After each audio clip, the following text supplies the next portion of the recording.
అన్న నేను 4 సంవత్సరాలు అయినా ఇక్కడ కేటీఆర్ టీ స్టాల్ అని హోటల్ పెట్టుకున్నాను. 4 సంవత్సరాలకులే నేను కేటీఆర్ టీ స్టాల్ అనే నడిపించుకుంటుంది. నన్ను ఇంతవరకు ఓళ్ళు నా హోటల్కి వచ్చి నన్ను బంద్ చేయమని ఇంతవరకు ఓళ్ళు అనలేదు.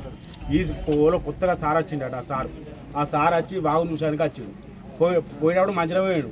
మళ్ళీ ఇటు పోయేటప్పుడు ఏమనిపించిందో ఆయన మనసులో ఈ బొమ్మను చూసి ఆయన స్టేషన్ దాకా కూడా ఎండో పోలేడు. 20 నిమిషాల వరకల్లా మున్సిపల్ అధికారులను పంపించింది. ఇద్దరు పంపించి నీ హోటల్ స్టిల్ చేస్తున్నాం, మీరు మీ హోటల్ బంద్ చేయర్రి అని వరకు నా మనసుకు బాధ అనిపించింది. ఇది ఏది మన కేటీఆర్ ఈడ పోస్టర్ ఉండే అన్న ఫ్లెక్స్ చేసుకున్నా.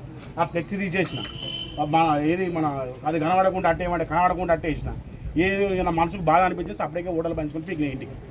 ఇప్పుడు మన టీఆర్ఎస్ పార్టీ వాళ్ళు వచ్చి అన్న రారి నీ హోటల్ నువ్వు తీసుకోండి వచ్చి తీసిన తాళం తీసిన.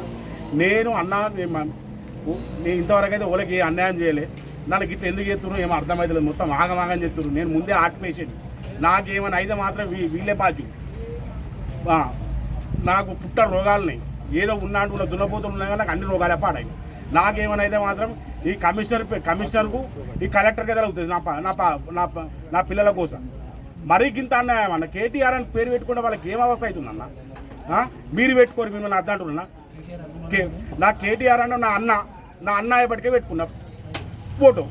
ఇంత పాపం ఏందో నాకు ఏం అర్థమవుతలేదన్న. మా ఇంటింటి పార్టీ కోసగలుగుతుందన్న. ఇట్లా చేస్తే మాత్రం నేను ఎవరికి ఏ అన్యాయం చేయలే. నా పని ఏదో నేను చేసుకుని బతుకున్నా.